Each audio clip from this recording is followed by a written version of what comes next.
press the bell icon on the YouTube app and never miss another update.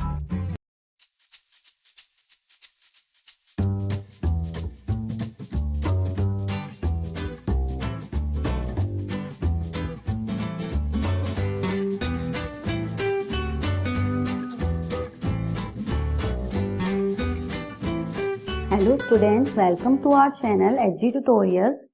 आज हम बात कर रहे हैं methods to find the concentration of solution और methods of expressing concentration of solution. क्या क्या मेथड्स हैं जिनसे हम किसी भी सॉल्यूशन के कंसंट्रेशन को फाइंड कर सकते हैं। लास्ट वीडियो में हमने सॉल्यूशंस के बारे में पढ़ा था। आज हमने पढ़ना है ये सारे फॉर्मूले जिससे किसी भी सॉल्यूशन का कंसंट्रेशन पता चलता है।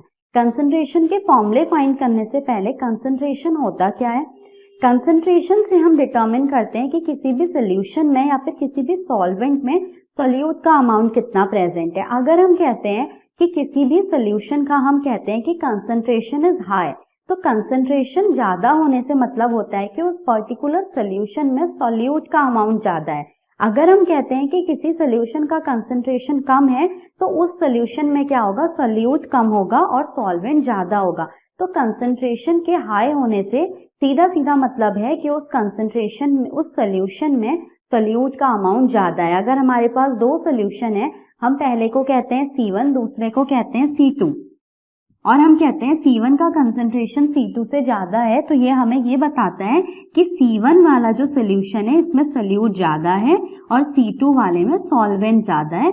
तो ये जनरल सी चीज है जो हमें कंसंट्रेशन के बारे में पता होनी चाहिए।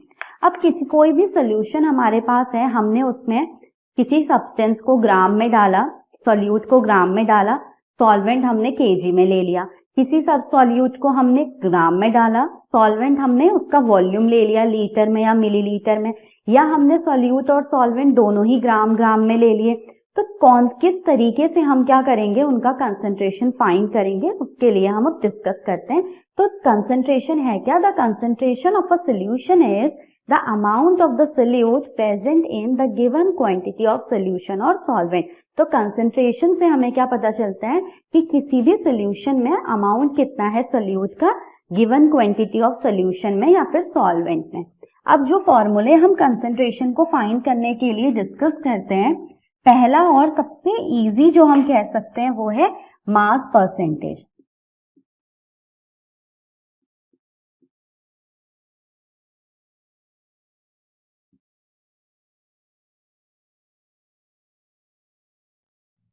मास परसेंटेज मीन्स हम मास के लिए मास का जो परसेंटेज निकाल रहे हैं। अब मास परसेंटेज में हम क्या देखेंगे, परसेंटेज है तो यूनिटलेस क्वांटिटी होगी और हम यहाँ उस आंसर को किस में रिप्रेजेंट करेंगे, परसेंटेज में रिप्रेजेंट करेंगे। तो देखिए इसका फॉर्मूला क्या होता है, मास ऑफ सोल्यूट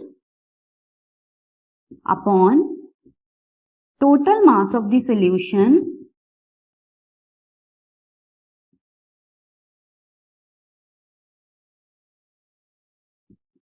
इंटू 100। अगर हमें सॉल्यूशन में क्या होगा, सोल्यूट होगा या सॉल्वेंट होगा, दो ही चीजें होंगी। हमें कोई क्वेश्चन दिया है और इसमें कहा है इतना gram of this substance is dissociated into this gram of this substance. पहला सब्सटेंस का ग्राम दिया है हमें और दूसरा सब्सटेंस भी बताया है, तो हमसे कहेगा calculate the mass percentage of the solution. हम कैसे निकालेंगे, उस सोल्यूट का मास रखेंगे, सॉल्यूशन का टोटल मास रखेंगे। सॉल्यूशन का टोटल मास रखना मतलब सोल्यूट प्लस सॉल्वेंट का मास रखेंगे, इंटू 100 करेंगे, हमारा मास परसेंटेज निकल जाएगा। नेक्स्ट जो हमारा मेथड है वो क्या है, वॉल्यूम परसेंटेज। बिल्कुल मास परसेंटेज का जैसा ही है वॉल्यूम परसेंटेज, और यहाँ पे डिफरेंस क्या है, हम रखेंगे volume of solute upon total volume of solution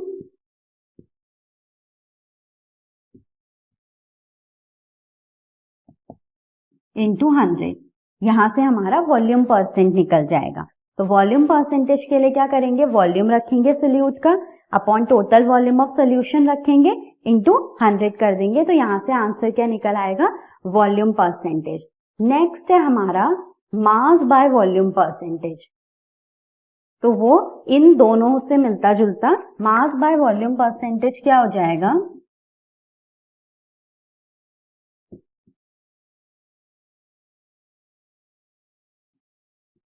mass by volume percentage का फॉर्मूला होता है mass of solute upon total volume of solution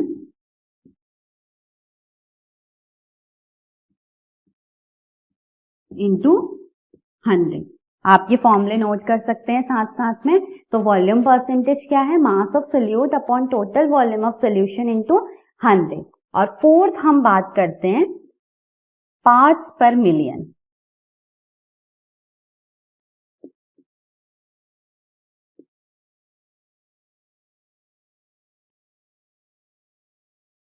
parts पर मिलियन, जिसे हम किससे दिखाते हैं, ppm से। पार्ट्स पर मिलियन क्या होता है, पार्ट्स पर मिलियन उन चीजों के लिए यूज होता है, उन सॉल्यूशंस के लिए यूज होता है जो बहुत ही लो कंसंट्रेशन होता है जहां पे, या फिर हम ट्रेस क्वांटिटीज कह सकते हैं, बहुत कम अमाउंट के लिए। तो पार्ट्स पर मिलियन कैसे निकालते हैं हम, पार्ट्स पर मिलियन के लिए हो जाएगा number of parts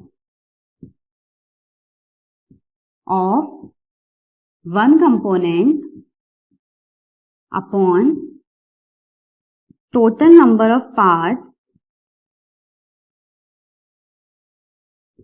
of all the components, और यहाँ mass by volume percentage, mass of solute upon volume of solution into 100, या फिर हम टोटल वॉल्यूम ऑफ सोल्यूशन भी कह सकते हैं, या खाली वॉल्यूम ऑफ सोल्यूशन भी हम इसको कह सकते हैं, volume of solution into 100। Parts पर मिलियन हो गया number of parts of one component upon total number of parts of all the components into 10 की पावर 6। नेक्स्ट हम बात करते हैं मोल फ्रैक्शन की।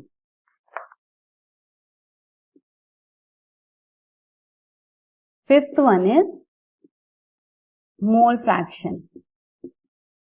देखिए मोल फ्रैक्शन के नाम से ही पता चल रहा है मोल्स का फ्रैक्शन। तो मोल फ्रैक्शन क्या होता है, number of moles of one component upon total number of moles of all the component. अब ऑल द कंपोनेंट क्या होगा, सोल्यूट और सॉल्वेंट दोनों के मोल्स, और वन कंपोनेंट जब हम सोल्यूट का निकाल दें तो सोल्यूट, सॉल्वेंट का निकाल दें तो सॉल्वेंट। हम सोल्यूट को B से रिप्रेजेंट करते हैं, सॉल्वेंट को A से रिप्रेजेंट करते हैं। मोल फ्रैक्शन को हम कैसे रिप्रेजेंट करते हैं, मोल फ्रैक्शन को हम ऐसे रिप्रेजेंट करते हैं, तो अगर हम सोल्यूट के मोल्स निकाल रहे हैं तो हम उसे XB लिख देंगे। तो सोल्यूट के मोल्स को जब हम XB लिख देंगे, अब क्या है मोल फ्रैक्शन का फॉर्मूला कि number of moles of this component upon total number of moles. अब मोल्स को हम किससे रिप्रेजेंट करते हैं, N से। तो जो सोल्यूट है उसके मोल्स कितने होंगे, NB अपॉन नीचे क्या आ जाएगा, Na प्लस NB। तो XB क्या हो गया, number of moles of solute. हम मोल फ्रैक्शन ऑफ सोल्यूट निकाल रहे हैं, तो number of moles of solute, number of moles of solvent plus number of moles of solute. तो यहाँ से किसका मोल फ्रैक्शन निकल जाएगा, सोल्यूट का। सिमिलरली सॉल्वेंट का मोल फ्रैक्शन हो जाएगा, सॉल्वेंट का निकाल रहे हैं तो ऊपर क्या आ जाएगा, Na upon NB plus Na। तो ये हो गया सॉल्वेंट के लिए। तो मोल फ्रैक्शन निकाल रहे हैं जब हम, हमें सोल्यूट और सॉल्वेंट दोनों के ही पहले मोल्स फाइंड करने हैं। मोल्स कैसे फाइंड करते हैं हम, नंबर मास, जो भी कंपोनेंट के हम मोल्स फाइंड कर रहे हैं उसका मास अपॉन मॉलिक्यूलर मास करके मोल्स आ जाते हैं। और जब मोल्स आ जाते हैं तो मोल फ्रैक्शन कैसे निकालेंगे, जिसका मोल फ्रैक्शन हमें निकालना है उसके मोल्स ऊपर रखेंगे और नीचे दोनों के ही रख देंगे। ये कम्यूटेटिव है, आप पहले इसे रखें चाहे इसे रखें। फिर जब हम सॉल्वेंट के लिए निकाल रहे हैं तो सॉल्वेंट के मोल्स अपॉन सोल्यूट के मोल्स प्लस सॉल्वेंट के मोल्स, तो यहाँ से मोल फ्रैक्शन इजीली निकल जाएगा।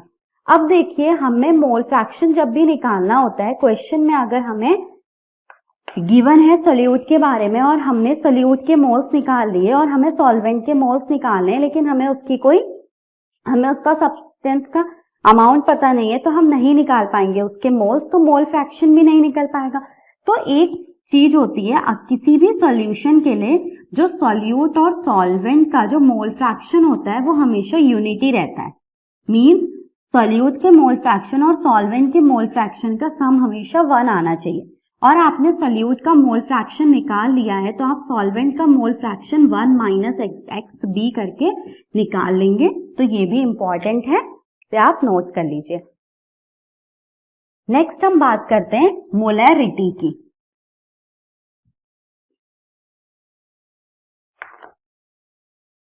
Sixth one is molarity. Molarity का फॉर्मूला होता है moles of solute upon volume of solution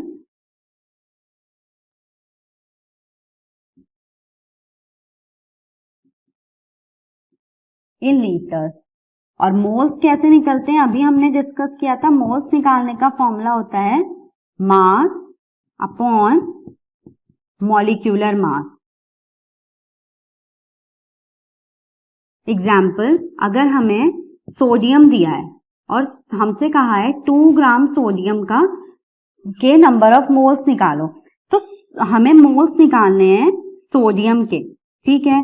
तो सोडियम के मोल्स निकालने हैं, तो सोडियम का मास कितना दिया है 2 ग्राम और उसका मॉलिक्यूलर मास होता है 40, तो ये कितना आ जाएगा 1/20। तो इस तरीके से मोल्स निकलते हैं। अब मोलैरिटी का फॉर्मूला क्या होता है कि आप मोल्स ऑफ सोल्यूट रखो upon volume of solution in litre. अगर आपको वॉल्यूम ऑफ सोल्यूशन मिलीलीटर में दिया है तो आप उसे 1000 से डिवाइड कर देंगे। मोल्स किस में होते हैं? मोल्स की यूनिट मोल्स होती है और जो वॉल्यूम ऑफ सोल्यूशन है वो लीटर में होगा। तो मोलैरिटी की यूनिट क्या हो जाएगी? मोलैरिटी की यूनिट हो जाएगी मोल पर लीटर या फिर मोल लीटर इनवर्स, और मोलैरिटी की यूनिट होती है कैपिटल M। मोलैरिटी के लिए मोलर कंसंट्रेशन भी कह सकते हैं। तो मोलर कंसंट्रेशन जहां पे दिया होगा फाइंड करने के लिए, तो आप मोलैरिटी फाइंड करेंगे। तो फॉर्मूला हो गया moles of solute upon volume of solution in litre. और अगर मोल्स ऑफ सोल्यूट आपके आ रहे थे 1/20, वॉल्यूम आपको मिलीलीटर में दिया है तो आप उसे 1000 से डिवाइड कर देंगे। फिर इस तरीके से इंटू 1000 अपॉन मिलीलीटर जितना भी है वो आप सॉल्व कर लेंगे। यूनिट्स मोल पर लीटर, मोल लीटर इनवर्स या फिर कैपिटल M। तो ये फॉर्मूला हो गया आपका मोलैरिटी के लिए। सिमिलर टू मोलैरिटी अब हम बात करते हैं मोलैलिटी की, और ये लास्ट वन है जो भी हम डिस्कस कर रहे हैं, ये मेथड्स ऑफ कंसंट्रेशन, इसका लास्ट फॉर्मूला है मोलैलिटी। मोलैलिटी और मोलैरिटी में क्या डिफरेंस है? मोलैलिटी होती है moles of solute upon mass of solvent in kg, kilogram. तो जैसे हमने मोलैरिटी पढ़ी moles of solute upon volume of solution in litre, molality क्या होती है? मोलैलिटी होती है moles of solute upon mass of solvent in kg। तो यहाँ पे हम मास ऑफ सॉल्वेंट रखते हैं, पहले मोल्स निकाल लेंगे, और सॉल्वेंट का मास अगर ग्राम में दिया होगा तो हम क्या करेंगे, इसे 1000 से डिवाइड कर देंगे, ऊपर मोल्स रख देंगे सोल्यूट के कैलकुलेट करके। फिर अगर मास ग्राम में दिया होगा तो उसे 1000 से डिवाइड कर देंगे, क्योंकि हमें kg में ही निकालना है आंसर। अब मोलैलिटी में देखिए यूनिट क्या हो जाएगी, यहाँ पे मोल्स की यूनिट मोल और नीचे kg, तो यूनिट क्या हो जाएगी मोलैरिटी की, मोलैलिटी की यूनिट हो जाएगी मोल पर kg और मोल kg इनवर्स और स्मॉल m। मोलैलिटी को स्मॉल m से रिप्रेजेंट करते हैं। तो ये हुए methods for concentration of solution. किस किस फॉर्मूले से हम कंसंट्रेशन निकाल सकते हैं किसी सॉल्यूशन का, इसके बाद हम डिस्कस करेंगे नेक्स्ट वीडियो में इस फॉर्मूले से रिलेटेड क्वेश्चंस हम कैसे करते हैं, मोलैरिटी, मोलैलिटी, मोल फ्रैक्शन। तो इन पे बेस्ड क्वेश्चंस कैसे किए जाते हैं नेक्स्ट वीडियो में हम वो डिस्कस करेंगे। आप ये सारे फॉर्मूले लिखिए, लर्न करिए और प्रैक्टिस के लिए इन पे बेस्ड क्वेश्चंस करिए। Thank you.